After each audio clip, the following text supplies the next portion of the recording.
Brain damage করে দেওয়া। একটা স্টুডেন্ট ছিল যে সে তার সিজিপিএ খুব ভালো ছিল, এই জন্য তাকে বারবার শুধু মাথায় ইলেকট্রিক শক দেওয়া হয়েছে, হি lost everything, so many people like that. এমন এমন অদ্ভুত অদ্ভুত কারণে এমন এমন ছেলে মেয়েদেরকে হচ্ছে টার্গেট করেছে শেষের সময়ে।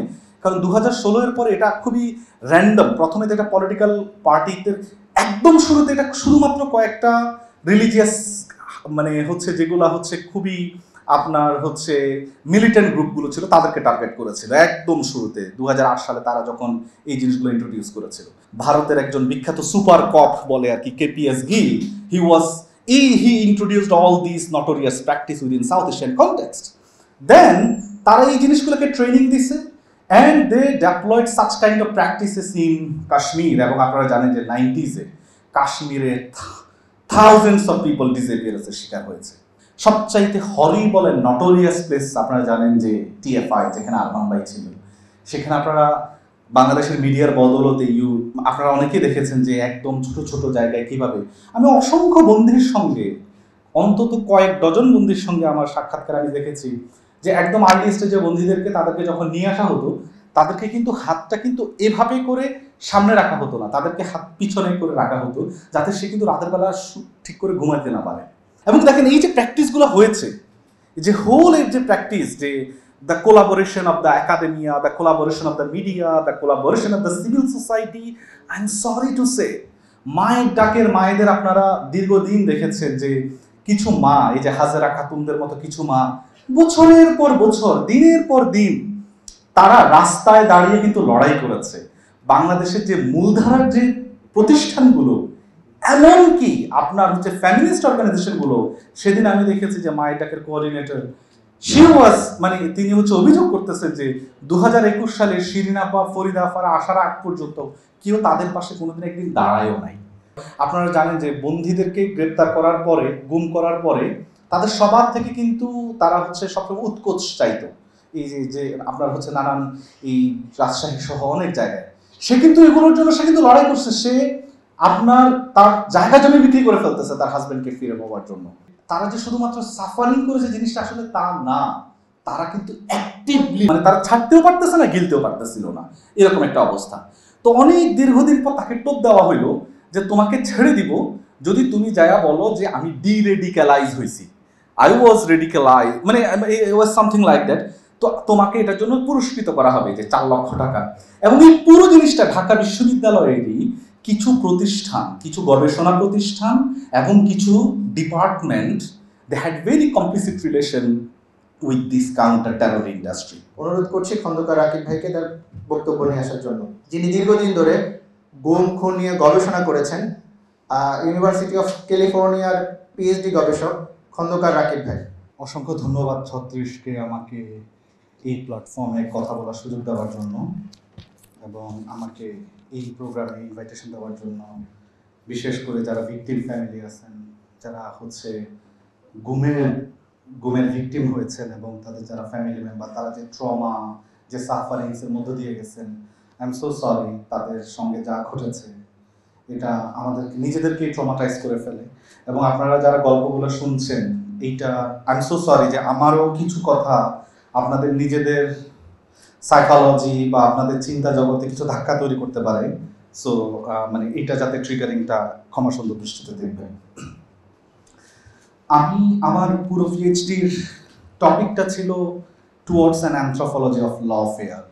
বিশেষ করে ওয়ার অন টেরর যখন সারা দুনিয়াতে শুরু হলো, তখন আমরা যেরকম যুদ্ধের যে ট্র্যাডিশনাল মেথডগুলো দেখেছি, যে ব্যাটেল গ্রাউন্ডে আপনার হচ্ছে গুলি করে, আপনার হচ্ছে শুটিং করে মানুষকে মেরে ফেলা, সেটা কিন্তু ওয়ার অন টেররের পরে সেটা টোটালি এটা একটা নিউ ডিরেকশনের দিকে চলে গেছে।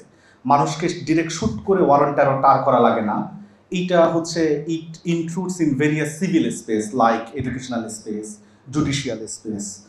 আপনারা দেখেছেন যে বাংলাদেশে গত 16 বছরে প্রায় 50 লক্ষ 5 million equivalent to the people of the Ireland, এত বেশি সংখ্যক মানুষকে নানান ধরনের মামলা দিয়ে রাষ্ট্র কিন্তু তাদেরকে সন্ত্রাসবাদী, বিস্ফোরক, মানে এমন এমন সব ঘটনাগুলোর মধ্য দিয়ে তাদেরকে নানান আইনের ফাঁকফোকরের মধ্যে বেড়া জালে তাদেরকে টার্গেট করেছে, যে টার্গেট করার মধ্য দিয়ে তার অবৈধ কর্তৃত্ববাদী শাসন এবং তার যে যুদ্ধ এটাকে সাস্টেইন করেছিল। এবং এই যে মামলাগুলো হয়েছে 1,36,000 মামলা, যেটা documented by few human rights activist and political activist, সেগুলোতে কিছু কমন ট্রেন্ড ছিল। যেমন আরমান ভাই বলতেছিলেন যে যারা গুমের ভিকটিম হইতেন, গুমের ভিকটিমের একটা অংশ কিন্তু তারা কিন্তু আমাদের কাছে ফিরেন নাই। আরমান ভাইদের মতো একটা অংশ ফিরেছেন, প্রায় 70% ফিরেছেন। তো যারা ফিরেছেন তাদের ভাগ্যে আসলে কি ঘটেছে, আর যারা ফিরেননি তাদের ভাগ্যে কি ঘটেছে, এগুলো কিন্তু প্রত্যেকটা ঘটনারই পরবর্তীতে কিন্তু এটার একটা লিগেল কনসিকোয়েন্স ছিল কোড আনকোড। যারা ফিরে এসেছে, যেমন আমি দীর্ঘদিন মেহেরপুর, সাতক্ষীরা এইসব অঞ্চলে, তাদেরকে কয়েকদিন পর গুম করার পর যেটা করতো যে তাদেরকে নিয়ে আসা হতো, নিয়ে এসে চোখ বন্ধ করে তাদের ঠিক পায়ের এই জায়গার নিচে, যেটাকে আমরা নি বলি, এই জায়গায় শটগান ঢুকিয়ে 300 থেকে 400 পিলেট মেরে দিত। শটগানের গুলি, পিলেট আপনারা যেটা জুলাই অভ্যুত্থানে দেখেছেন। এরপরে রক্ত প্রবাহ হয়ে যাতে মারা না যায় এই জন্য হচ্ছে চোখ বাঁধার কাপড়টা দিয়ে এটা আটকায় দেওয়া হতো। এরপরে যাদেরকে হসপিটালে পাঠানো হতো। আপনারা জানেন যে যত অ্যাক্সিডেন্টই হোক, মানুষের পা হাড় ভেঙে গেলেও যদি 7-8 ঘন্টার মধ্যে ভাস্কুলার নার্ভের অপারেশনটা করা যায়, তার পাটা ভালো করা যায়। কিন্তু সেখানে যেটা করা হতো যে এই জিনিসগুলোকে অপারেশন করা হতো না, এটাকে হচ্ছে 3 দিন এভাবে ফেলে রাখা হতো। ডক্টরের একটা কমপ্লিসিট রিলেশন এটার মধ্যে ছিল, এবং 3 দিন পর পাটা কেটে ফেলা হতো। কেটে ফেলার পর যেটা হতো, সে কিন্তু বাড়িতে যাচ্ছে না, তাকে কিন্তু কোর্টের মধ্য দিয়ে প্রিজনে পাঠানো হচ্ছে। এবং প্রিজনে যেহেতু সে ডিসেবল হয়ে গেছে, তাকে একদম কোর্ট প্রিজনের মধ্যে বাথরুমের সামনে রাখা হতো, কারণ তাকে বারবার কে তাকে বাথরুমের মধ্যে নিয়ে যাবে। এরপরে যেটা হতো, তার বিরুদ্ধে মোট 3 থেকে 4 ধরনের মামলা হতো। কিছু কিছু জেলায় আমি দেখেছি যে সন্ত্রাস বিরোধী, বিশেষ করে রাজশাহী ডিভিশন এবং নোয়াখালী, লক্ষ্মীপুর এলাকায়, সেখানে হচ্ছে সন্ত্রাস বিরোধী আইনে কিছু মামলা দিত। সাতক্ষীরা ওই সব এলাকায় দিত হচ্ছে বিস্ফোরক দ্রব্যের। কারণ এই যে মামলাটা হতো, বা তাকে যে নিক্যাপিং বা অঙ্গহানি করে দেওয়া হচ্ছে গুমের পরে, এই ঘটনার তো who will take the responsibility? So the state, those who should, তারা কিন্তু they are not taking any responsibility. তারা এটাকে এমনভাবে, তাদের যে লিগ্যাল রেকর্ড, এটাকে এমনভাবে ইন্টারপ্রেট করতো ভায়োলেন্সের, যে ওই ব্যক্তি তার বন্ধুদের সঙ্গে কনফ্লিক্টের মধ্যে ছিল, দেন তার এক বন্ধু তাকে শুট করছে, ফলে তার এই ঘটনাকে কেন্দ্র করে তার যত রাজনৈতিক সহকর্মী ছিল সবাই কিন্তু ওই মামলাটার আসামি হয়ে যেত। সো এইটাতে এবং কয়েক ধরনের, একটা বিস্ফোরক দ্রব্য আইন, একটা হচ্ছে বিশেষ ক্ষমতা আইন, সন্ত্রাস বিরোধী আইন, অনেকগুলো, মানে এই মামলাটাকে গভর্নমেন্ট ইউটিলাইজ করতো। তো আমি এই মামলাগুলোতে ভিকটিম ফ্যামিলিগুলো এবং তাদের পরিবারের যে friends and lawyers, how they navigate the legal space, আমি সেটা নিয়ে কাজ করছিলাম। এবং আমি ফিল্ড ওয়ার্ক করার জন্য গত বছরের জুলাই মাসের শেষ দিকে ইউএস থেকে বাংলাদেশে এসেছি, স্টিল আই হিয়ার। কিন্তু আপনারা দেখেছেন জুলাইয়ের পরে একটা পরিবর্তন হয়েছে। এখন ভিকটিমরা they are asking for the legal remedy. কিন্তু একটা জিনিস হচ্ছে এখানে অ্যাগেইন দ্য কোশ্চেন, আমরা 5 আগস্টের পরে আমাদের এখানে যে ট্রান্সফরমেশনটা ঘটেছে, এটা কি সিম্পলি আওয়ামী ফ্যাসিজমের একটা ট্রান্সফরমেশন ঘটেছে? এটা ইটস এ বিগ কোশ্চেন। কারণ শেখ হাসিনা বা তার দলবলের লোকজন কিন্তু পালায়ে চলে গেলেও পুরনো যে সেটেলমেন্টটা ছিল, military settlement, bureaucratic settlement, judicial settlement, আপনার হচ্ছে সিকিউরিটি এজেন্সিজ যারা এই গুমের কাজগুলো করতো, তারা কিন্তু still they are here. Judicial space, যারা এই প্রত্যেকটা গুমের ঘটনাকে একটা লিগেলি তারা বৈধতা উৎপাদন করতো, সবাই কিন্তু they are here. Bureaucratic space. So এইটা নিয়ে আমরা যখন অন্যান্য দেশের সঙ্গে তর্ক বিতর্ক করি, African Rwanda, Liberia, south Africa, we need to be very careful about our own context, যে আমাদের এখানে আসলে ভিকটিমরা whether still they are capable to get justice, সেটা এই তর্ক বিতর্কগুলো আমি প্রতিদিনকার আমার কাজ হচ্ছে এগুলোকে অবজার্ভ করা। তো আজকে আমরা যে বিষয়টা নিয়ে আলাপ করছিলাম, যেমন আয়নাঘর, এখানে কিন্তু আয়নাঘর বা গুম যে জিনিসটাকে বাংলাদেশের একটা মেইন স্ট্রিম, আমাদের একটা সবার মনোজগতে বাসা বেঁধেছে, গুমটাকে আমরা আয়নাঘরে কিন্তু আমরা ইকুয়েট করি। ইট was not like that. Aynaghor শুধুমাত্র একটা মাত্র গুমের কনসেন্ট্রেশন ক্যাম্প ছিল না, অনেকগুলো ছিল।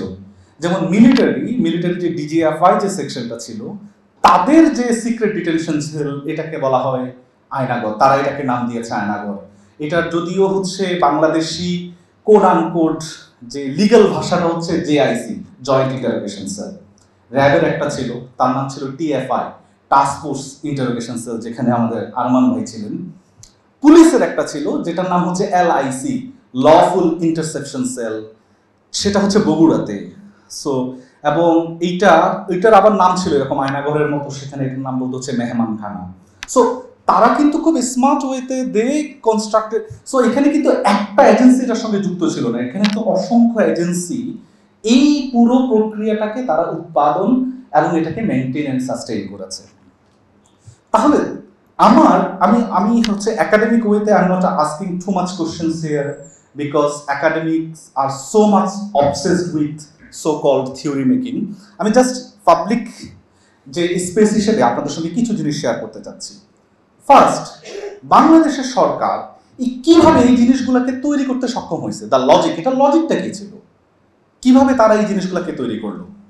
এইটার আমি অনেকগুলো ডকুমেন্ট, এই যে 1 অগাস্টের পরে আমি অনেকগুলো সরকারি দলিল দস্তাবেজ আর্কাইভিং ঘাঁটতেছিলাম যে কিভাবে মানুষকে, how they targeted the people.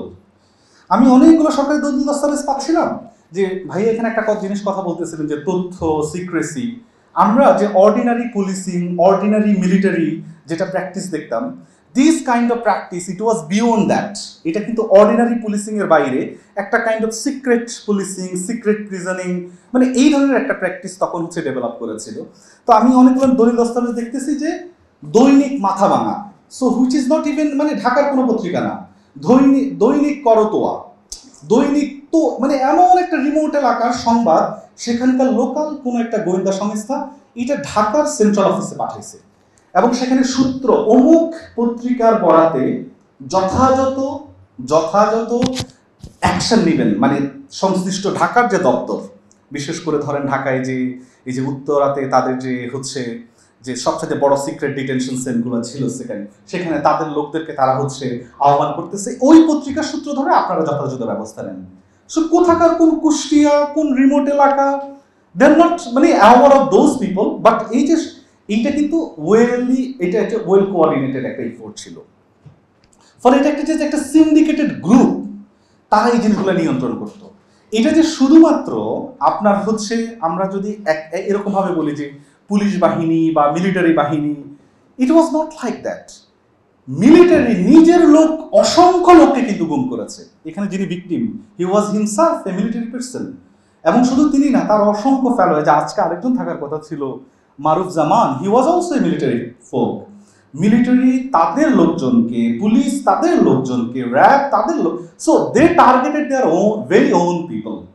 এবং তারা এই যে টার্গেটগুলোকে তারা কিভাবে সেট করেছে, একজন বক্তা বলছিলেন বারবার যে হচ্ছে আমরা তো সবাই একই, পৃথিবীতে তো অনেক দেশে অনেক ধরনের কনফ্লিক্ট হয়, যে তারা দেখতে ডিফারেন্ট কালারের হয়, ডিফারেন্ট অ্যাথনিসিটির হয়, ডিফারেন্ট আপনার হচ্ছে রিলিজিয়াস রেশিয়াল ব্যাকগ্রাউন্ড, ওই জন্য সেখানে অনেক বেশি কনফ্লিক্ট হয়। আমরা তো বাংলাদেশের প্রায় 98% হচ্ছে বাঙালি এথনিক গ্রুপে, তাহলে ওয়াই দেয়ার আর সো মেনি আপনার হচ্ছে এই যে এনফোর্স ডিসঅ্যাপিয়ারেন্সের কেসগুলো ছিল।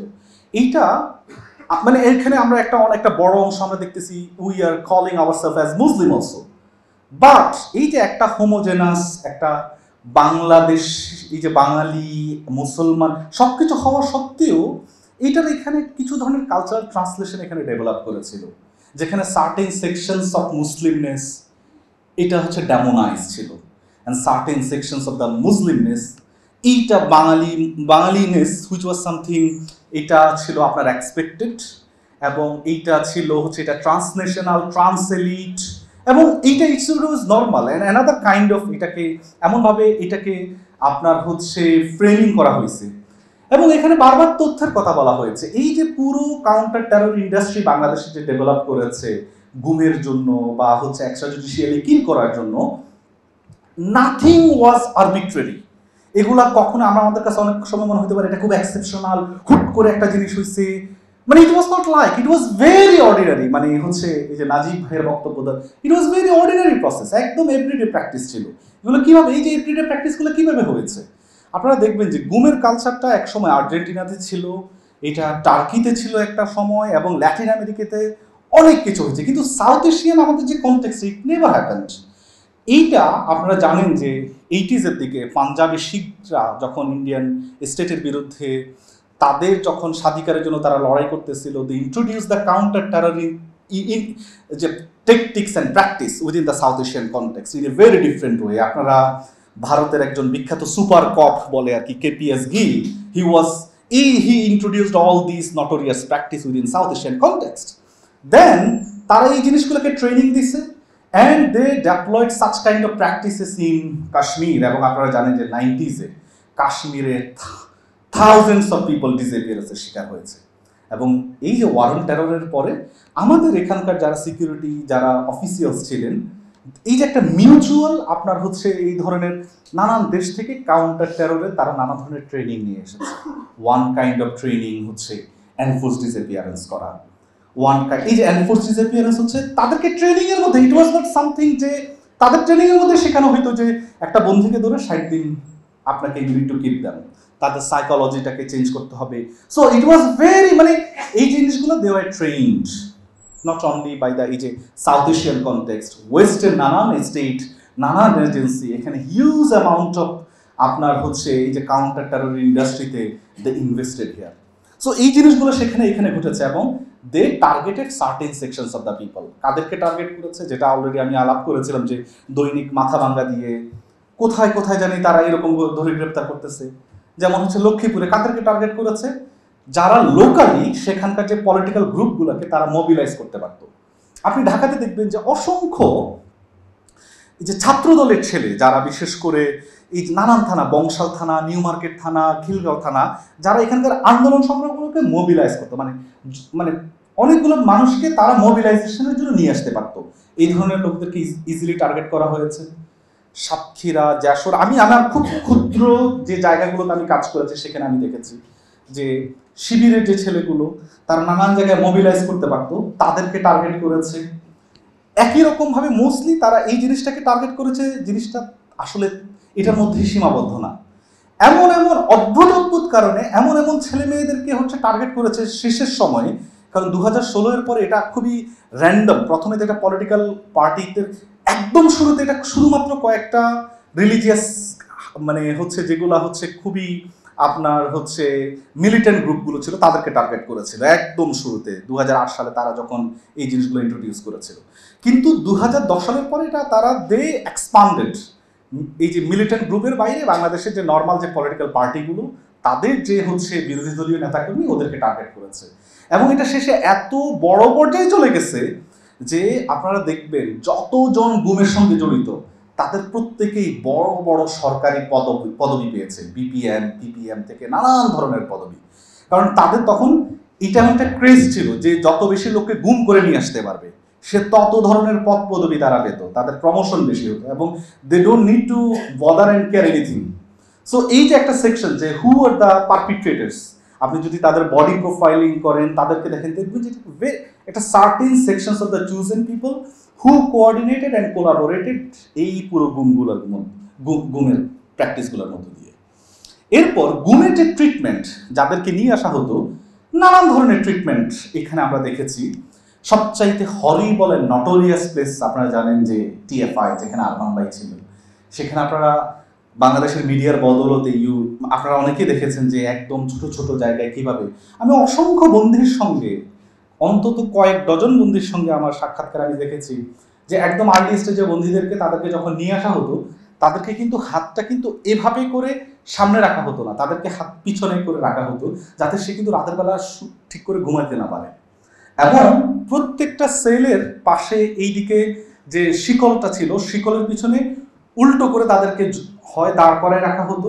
এবং এই যে কাকে দাঁড় করাইয়ে রাখা হবে, কাকে মেরে ফেলা হবে, কাকে নিক্যাপিং করা হবে, কাকে বাঁচায় রাখা হবে, এই যে ডিসক্রিপশনগুলা ইটস ভেরি ইন্টারেস্টিং। আমি যখন এগুলো নিয়ে কাজ করতে গেলাম then I started to realise যে ফোর্স কন্টিনিউম, যে কোন বন্দির সঙ্গে কিভাবে ট্রিটমেন্ট করবে পুলিশ বা সিকিউরিটি এজেন্সি, কাকে কত দূর পর্যন্ত, এই যে ফোর্স কন্টিনিউম, যে নিপীড়নের যে শিকড়, যে আমরা দেখতেছি যে পুলিশ তাকে হচ্ছে নিপীড়ন করতেছে, আমরা খুব উপরের জায়গাটা দেখতেছি কিন্তু এটা শিকড় কিন্তু অনেক গভীরে।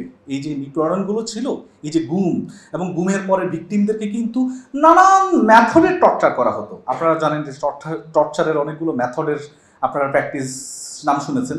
কাকে কতদিন পর্যন্ত টর্চার করা হবে, এটা শুধুমাত্র যে ওই যে সেই পুলিশ কপ বা সিকিউরিটি কপ বা army COP military কপের on decision ছিল না। এটার শিকড় কিন্তু অনেক গভীর। এই শিকড়টা কিভাবে গভীর? ইট ওয়াজ মানে এইটা কিন্তু লেজিটিমেসি আসতো আমাদের, আই এম সরি টু সে, আমাদের একাডেমিকদের পক্ষ থেকে, I am very sorry to সে, আমাদের জার্নালিস্টদের পক্ষ থেকে। জার্নালিস্টরা রিপোর্ট করতো এবং অনেক সময় সিকিউরিটি এজেন্সির উপর প্রেশার থাকতো, এখানে রিপোর্টিং হচ্ছে and you are not doing and making nothing.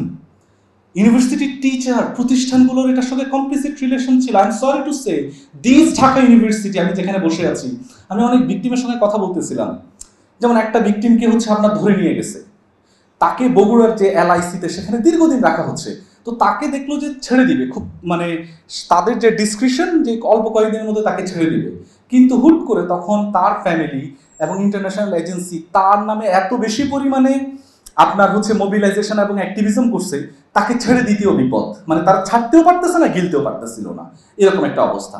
তো অনেক দীর্ঘদিন পর তাকে টোপ দেওয়া হইলো যে তোমাকে ছেড়ে দিব যদি তুমি যায়া বলো যে আমি ডিরেডিক্যালাইজ হয়েছি, আই ওয়াজ রেডিক্যালাইজ, মানে it was something like that. তো তোমাকে এটার জন্য পুরস্কৃত করা হবে যে 4 লক্ষ টাকা। এবং এই পুরো জিনিসটা ঢাকা বিশ্ববিদ্যালয়েরই কিছু প্রতিষ্ঠান, কিছু গবেষণা প্রতিষ্ঠান এবং কিছু department, they had very complicit relation with this counter terror industry. অসংখ্য শিক্ষক, আপনারা দেখবেন একটা গবেষকের কাজ কি থাকে, গবেষণার কাজ থাকে রোস্ট করা, আমাদের কাজ থাকে একটা স্টেট মেকিং এর হোল পলিটিক্সটাকে রোস্ট করা, আনপ্যাকিং, আনফোল্ড করা। কিন্তু জার্নালিস্টদের কাজ হচ্ছে কি, রাষ্ট্রটাকে এক্সপোজ করা, যে কোনো জিনিস, কিন্তু instead of exposing, unfolding the state, they refine the authoritarian practice. এবং এই যে একাডেমিক, আপনারা দেখবেন যে অসংখ্য টিচারের গবেষণা কর্ম, Bangladesh CB, counter terror, but what happened in the name of the counter terrorism? I am sorry to say. এবং আপনারা দেখবেন যে I am not mentioning their name because of the ethical consideration, তাদের complicit relation, they went to the Bogura and they collaborated, actively collaborated. আমি US একাডেমিয়াতে কাজ করি, practice করি, সেখানে যে সমস্ত গবেষকরা সিআইএ, এফবিআই বা এই ধরনের এজেন্সির সঙ্গে কাজ করে, তাদেরকে আমাদের একাডেমিক ফিল্ডে খুবই নেগেটিভ চোখে দেখা হয়, যে সোল্ড। অসংখ্য আপনার রিসার্চার ভিয়েতনাম যুদ্ধে আমেরিকার পক্ষে খুব নটোরিয়াস রোল প্লে করেছে এবং তাদের বিরুদ্ধে সেখানে, এবং স্টিল যারা ওয়ার অ্যান্ড টেররের সময় নেগেটিভ রোল প্লে করেছিল তাদেরকে নিয়ে সেখানে অনেক ধরনের কনসার্ন আছে। কিন্তু বাংলাদেশে এটা নিয়ে আমি দেখলাম যে কোনো প্রশ্ন নেই। শিক্ষকরা গিয়ে সিকিউরিটি এজেন্সিগুলোর সামনে এমনভাবে, মানে আপনি দেখবেন যে হায়ারার্কির মধ্যে সে অনেক নিচে, মানে আই এম সরি টু সে যে অনেক শিক্ষক তাদের সঙ্গে কোলাবোরেটিভলি তাদের সঙ্গে কাজ করেছে, জয়েন্টলি কাজ করেছে, এবং এগুলোর পক্ষে ইনস্টিড অফ এক্সপোজিং, তারা এগুলোর পক্ষে নৈতিক এবং আপনার হচ্ছে একটা পলিটিক্যাল, তারা কিন্তু একটা বৈধতা উৎপাদন করেছে। তো সেখানে বন্ধুদেরকে বলা হলো যে তোমাদেরকে ছেড়ে দেওয়া হবে, 4 লাখ টাকাও দিয়ে দেওয়া হবে যে তোমার হচ্ছে রিপারেশন বা পুনর্বাসনের জন্য। কিন্তু দেখা গেল তাকে যখন ছেড়ে দেওয়া হচ্ছে, 4 লাখ টাকা, 3 লাখ টাকা যারা তাকে অ্যারেঞ্জ করে ছেড়ে দিচ্ছে, 3 লাখ টাকা তারা এর মধ্যে থেকে তার থেকে গ্রেড করে নিয়ে গেছে।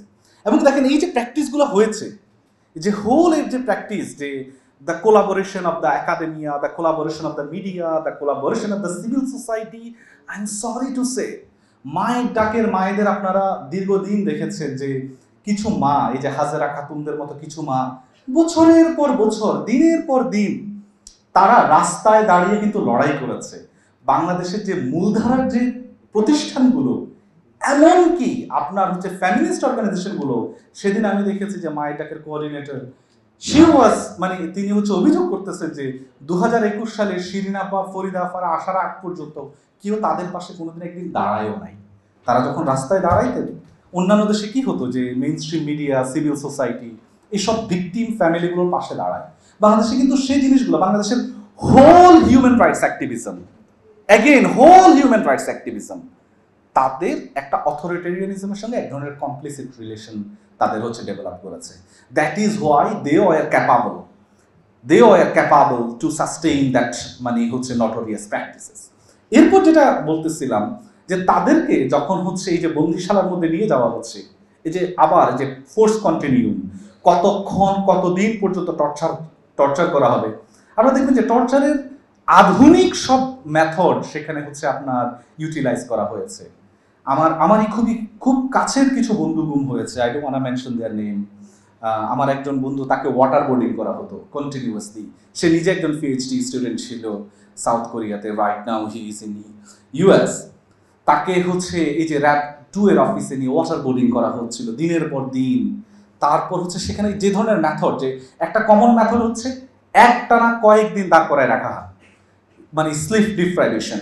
এই যে পিছনের পর বছরের পর বছর, অনেকটা হয়েছে মাসের পর মাস পিছনে হাত দিয়ে এভাবে মাসের পর মাস এখানে তাদের হচ্ছে পচে যেত। তাদেরকে মাত্র স্বল্প কিছু সময়, কিছু আপনারা দেখবেন যে এই যে সিক্রেট ডিটেনশন সেলগুলোর, এগুলোর আবার নানান ধরন ছিল। কোনো সেলে সেখানে অ্যাটাচ বাদ ছিল, কোনো জায়গায় বাইরে ছিল। তাদেরকে মাত্র 1 থেকে 2 অল্প কয়েক মিনিট তাদেরকে ওয়াশরুমে যাওয়ার সুবিধা দেওয়া হতো, বাইরে হলে খাবারের জন্য অল্প কিছু সময়। এবং এই বন্দিগুলা তারা বন্দিশালাতে নানান ধরনের শব্দ তারা হচ্ছে লিখেছে। আপনারা দেখেছেন কিভাবে লিখত। অনেকের নখ বড় হয়ে যেত, অনেকে যে এই যে হচ্ছে শিকলটা ছিল এইটাকে দিয়ে দিয়ে তারা হচ্ছে লিখত 1 2 তাদের পরিবারের ফ্যামিলি নাম্বার। সেখানে সবচাইতে নটোরিয়াস যে প্র্যাকটিসগুলো, যে হচ্ছে তাদের হচ্ছে আপনার যে সেন্সিটিভ অর্গানগুলোকে ড্যামেজ করে দেওয়া, ব্রেইন ড্যামেজ করে দেওয়া। একটা স্টুডেন্ট ছিল যে সে তার সিজিপিএ খুব ভালো ছিল, এই জন্য তাকে বারবার শুধু মাথায় ইলেকট্রিক শক দেওয়া হয়েছে, and he lost everything, so many people like that. যেটা হয়েছে, যারা ফিরে এসেছে, আমি আপনাদের সঙ্গে কিছু জিনিস শেয়ার করতে চাই। সেকেন্ড ওয়ার্ল্ড ওয়ারে যারা নাৎসি কনসেন্ট্রেশন ক্যাম্পে ছিল অনেকে তো মারা গেছে। একটা লার্জ চাঙ্ক যারা ফিরে এসেছে, আপনারা দেখবেন ফটোগ্রাফি অফ মাউথহাউসেন সহ নানান আপনার সিনেমা দেখলে আপনারা you may easily identify many victims. তাদের ফিরে আসার একটা অল্প দিনের মধ্যে তারা কিন্তু মারা গেছে। এটা কি বলে স্লো বার্নিং ডেথ। কারণ তারা এই যে সিভিয়ার টর্চারে যেটা হয়েছে, দে লস দেয়ার অর্গান, হয় কিডনি ড্যামেজ হয়ে গেছে একটা বড় অংশের। তারপর অনেকে হচ্ছে খুবই ডায়াবেটিক পেশেন্ট হয়ে যায়, অনেকে হচ্ছে তার হচ্ছে আপনার সেন্সিটিভ অর্গানগুলো বিকল হয়ে যায়, অনেকে আছে তার ব্রেইন, মানে সিভিয়ার যে ভিকটিমগুলো আছে। আপনারা দেখবেন যে মাউথহাউসেনের যে ফটোগ্রাফার, হি হিমসেলফ, যে সে মাউথহাউসেন কনসেন্ট্রেশন ক্যাম্পটাকে he discovered, but in later age, within a few days সে কিন্তু অল্প কয়েকদিনের মধ্যে স্বাভাবিক মৃত, বাট ইট ওয়াজ নট স্বাভাবিক, ইট ওয়াজ নট স্বাভাবিক। এটা কিন্তু একটা স্লো বার্নিং ডেথ। এবং এই যে সিভিয়ার যে টর্চার মেথড, এটা কিন্তু একটা বড় অংশ তারা ফিরে আসেন। আরেকটা জিনিস, আমি এই যে যখন ভিকটিম ফ্যামিলিগুলো হচ্ছে তারা ভিকটিম হয়ে যাচ্ছে, এটা একটা রেসিস্টেন্সটা বাংলাদেশে এটা ভেরি ইনোভেটিভ। আমি শুধুমাত্র দুঃখের বিষয় না, মানে আমরা আশার কথাগুলো ভেরি ইম্পর্টেন্ট। যেমন আমাদের ট্র্যাডিশনাল বাঙালি মুসলমান যে কল্পনা, নারী যে মেয়েরা হচ্ছে ঘরের, মানে মেয়েদের সম্পর্কে যে ধরনের এক ধরনের জেন্ডার্ড আন্ডারস্ট্যান্ডিং ডেভেলপ করেছিল, গুণ কিন্তু এটাকে ব্রেক করে ফেলছে। কিভাবে করছে দেখেন, মেয়েরা, আমি টেকনাফে কাজ করেছি, যে মেয়ে জীবনে টেকনাফের কাঞ্জরপাড়া, হোয়াইটকং, আমি এই সমস্ত গ্রাম যে জায়গাগুলোতে কাজ করেছি, সে জীবনে কখনো কক্সবাজার একা একা যায়নি, কিন্তু তার হাজব্যান্ডকে যখন নিয়ে যাওয়া হচ্ছে। এবং আপনারা জানেন যে বাংলাদেশের ফ্যামিলিগুলো আগে ছিল জয়েন্ট ফ্যামিলি, এখন কিন্তু সিঙ্গেল ফ্যামিলি হয়ে গেছে, নানান এটা একটা ট্রান্সফরমেশন ঘটেছে। তো তাকে যে হেল্প করবে আশপাশের পুরুষ মেম্বারটাও কিন্তু নাই, মেয়েরা কিন্তু প্রটেক্টর হয়ে গেছে পুরুষদের। এবং এই মেয়েরা তারা কিন্তু কক্সবাজার কোর্টে চলে যাচ্ছে, বগুড়ার কোর্টে চলে যাচ্ছে, রাজশাহীর কোর্টে চলে যাচ্ছে, লক্ষ্মীপুরের কোর্টে চলে যাচ্ছে মেয়েরা 2-3টা বাচ্চা কাচ্চা নিয়ে। She doesn't know anything. সে নিজের আপনার হচ্ছে অলংকার বিক্রি করতেছে, তার মা থেকে, তার শাশুড়ি থেকে শুরু করে তার ননদ সবার থেকে কালেক্ট করতেছে স্বর্ণ। কারণ আপনারা জানেন যে বন্দীদেরকে গ্রেপ্তার করার পরে, গুম করার পরে তাদের সবার থেকে কিন্তু তারা হচ্ছে সবসময় উৎকোচ চাইতো। এই যে আপনার হচ্ছে নানান এই রাজশাহী সহ অনেক জায়গায় সে কিন্তু এগুলোর জন্য সে কিন্তু লড়াই করছে। সে আপনার তার জায়গা জমি বিক্রি করে ফেলতেছে তার হাজবেন্ডকে ফিরে পাওয়ার জন্য। এবং সে এগুলো যে করতেছে, সে কিন্তু মানে ধর্ম থেকে বিচ্যুতি হয়ে যাচ্ছে না, সে কিন্তু একদম তার যে রিলিজিয়াস যে expectation, she is maintaining that and she is also resisting. সে কিন্তু ঘুমাচ্ছে না, সে দেখতেছে বাংলাদেশের কোর্টে সে বিচার পাবে না, সে তার জন্য সে যে এফেক্টিভ ডোর, সে যখন জাস্টিস পাচ্ছিল না, তখন দেখবেন যে সে রাতের বেলা দরজাটা একটু খোলা রাখতো যে আদৌ আসতেছে কিনা। মোবাইল ফোনটা সারাক্ষণ সে কিন্তু চালু রাখতেছে, ফোন আসতেছে কিনা। সে ইজ সুপার কেয়ারফুল। সো এই যে দেখেন তাদের যে লড়াই, এবং তাদের লড়াইগুলো ট্রান্স জেনারেশনাল। দাদিরা, এই জেনারেশন, পরের ছোট ছোট জেনারেশন আপনারা দেখছেন যে ট্রান্স জেনারেশনাল, এবং তাদের রেসিস্টেন্স আপনি দেখবেন যে এদের একটা পরিচয় দাঁড়ায় গেছে যে সমস্ত এরা কি উইডো নাকি তারা হচ্ছে স্টিল সদবা। এটাকে আমাদের অ্যানথ্রোপোলজির ভাষায় আমরা মানে এটাকে না কাশ্মীরের প্রেক্ষাপটে বলা হয়েছে যে হাফ উইডো। তারা হাফ উইডো, মানে এরকম একটা বাস্তবতা নিয়ে তাদেরকে দিনের পর দিন তাদেরকে হচ্ছে বেঁচে থাকতে হয়েছে। কিন্তু তারা কিন্তু বেঁচে ছিল, যে তারা যে শুধুমাত্র সাফারিং করেছে জিনিসটা আসলে তা না, তারা কিন্তু অ্যাক্টিভলি লড়াই করেছে। এইটা আমাদের সবচেয়ে ইম্পর্টেন্ট, যে আমাদের বাংলাদেশের মেয়েদের সম্পর্কে, আমাদের বাংলাদেশের জনগোষ্ঠী সম্পর্কে যে ধারণা করা হয় যে আমরা শুধু সাফারিং নো। বাংলাদেশের হিস্ট্রিতে দেখেন 2013-14 সালে যে রেসিস্টেন্সটা ছিল, even political resistant, it was very vibrant. 2024 সালে যেটা হয়েছে, ইট ওয়াজ ভেরি ভাইব্রেন্ট। মানে মানুষকে যে আমাদের ছোট করা হয়, নো, মানুষের উইল সবসময় সজাগ ছিল। পিপল তারা কিন্তু তাদের লড়াইটা কন্টিনিউয়াসলি জারি রেখেছে। এই জারি রাখাটারই কন্টিনিউশনটা আমরা দেখেছি যে 5 August. So we need to go, আমাদের আরো লম্বা যাত্রা। আই এক্সপেক্ট যে আপনারা এই লম্বা যাত্রা, এটা শুধুমাত্র যে মানে তাদের যারা ভিকটিম তাদের মধ্যে সীমাবদ্ধ না, এটা কিন্তু হোল বাংলাদেশের স্টেট মেকিং এর সঙ্গে সম্পৃক্ত। যে একটা ব্যক্তির ইস্যু না, এটা কিন্তু একটা রাষ্ট্র গঠনের সমস্যা। সো আপনারা এই রাষ্ট্র গঠন প্রক্রিয়ায়, এই রাষ্ট্র কন্টিনিউয়াসলি আপনারা হচ্ছে অ্যাক্টিভ রোল প্লে করবেন। এই বলে আমি আমার বক্তব্য শেষ করছি। ধন্যবাদ সবাইকে। আসসালামু আলাইকুম।